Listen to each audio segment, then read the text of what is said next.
É muito preocupante, como já aconteceu no Brasil, mobilização de caminhoneiros, e a gente sabe o efeito disso, né? O efeito é deletério, tem efeitos econômicos muito sérios. Se for prolongado, vai afetar o abastecimento de combustível, abastecimento de comida.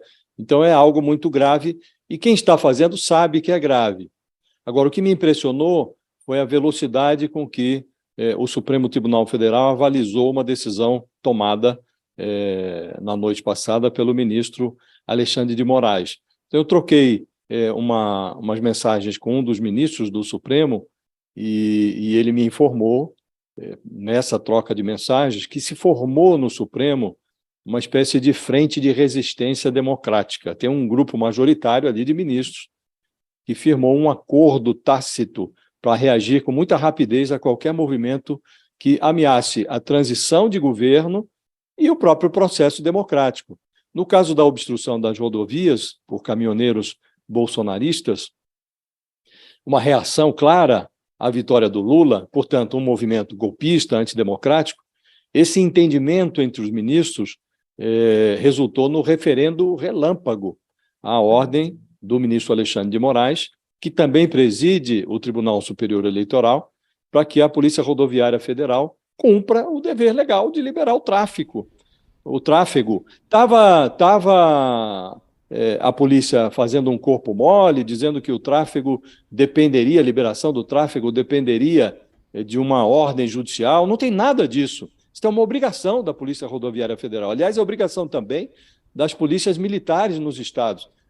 A Constituição assegura o direito de ir e vir. Então, se você tem arruaceiros bloqueando as vias, a função da polícia é desobstruir. A Polícia Rodoviária Federal tinha que cumprir a sua obrigação.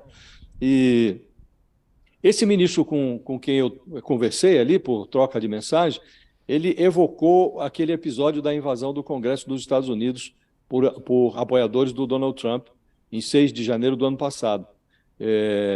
E o ministro conta que os membros do judiciário, a maioria deles, tomaram uma vacina contra esse tipo de aventura, Fabíola. Nas palavras desse ministro, há um desejo coletivo de evitar que ocorra no Brasil algo parecido com um Capitólio. Então, disseminou-se entre os ministros a convicção de que a Polícia Federal está fazendo corpo mole porque recebeu ordens superiores para isso. Então, o Supremo foi acionado pela Confederação Nacional dos Transportes e também pelo vice-procurador-geral eleitoral, Paulo Gonet, e o Alexandre de Moraes determinou a adoção de providências imediatas para liberar as vias. Antes de tomar essa decisão, ele negociou com a presidente do Supremo, a Rosa Weber, o envio do seu despacho para o plenário. E a ministra Rosa Weber convocou uma reunião virtual de emergência. Reunião virtual pelo computador, não precisa se reunir fisicamente, e o despacho do Alexandre de Moraes foi levado ao sistema eletrônico do Supremo a 00h, meia-noite da terça-feira. Em menos de 15 minutos, se formou a maioria a favor da providência, ou das providências ordenadas pelo ministro Alexandre de Moraes. E na velocidade da luz ali acompanharam o Alexandre de Moraes, além da própria Rosa Weber, o ministro Luiz Roberto Barroso, o ministro Edson Fachin, o Gilmar Mendes, a Carmen Lúcia.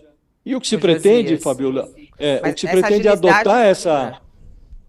Não, eu queria só resumir aqui, da agilidade é importante, né? Porque você começou a falar, essa agilidade foi fundamental, mas você acha que há uma possibilidade de um golpe em curso, como muitos estão soltando aí nas redes, Josias? Você acha que Bolsonaro está por trás disso? Eu não tenho dúvida de que o Bolsonaro está por trás disso, Fabíola. Nós já tivemos um exemplo pretérito, né? No domingo, havia uma ordem do TSE.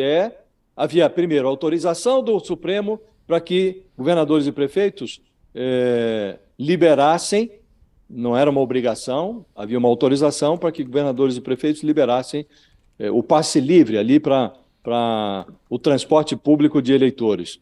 E, do nada, apareceram, embora houvesse uma ordem do TSE para assegurar esse transporte dos eleitores, apareceu a Polícia Rodoviária Federal fazendo operações para fiscalização, a pretexto de seguir o Código de Trânsito.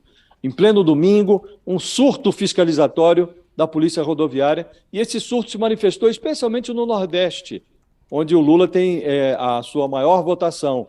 Então, obviamente, isso não nasce do acaso. O diretor-geral da Polícia Rodoviária, que é um bolsonarista conhecido, chama-se Silvinei Vasques, depois foi lá, deu explicações ao TSE. A gente dizia aqui no domingo, são explicações inconvincentes, né? Sim.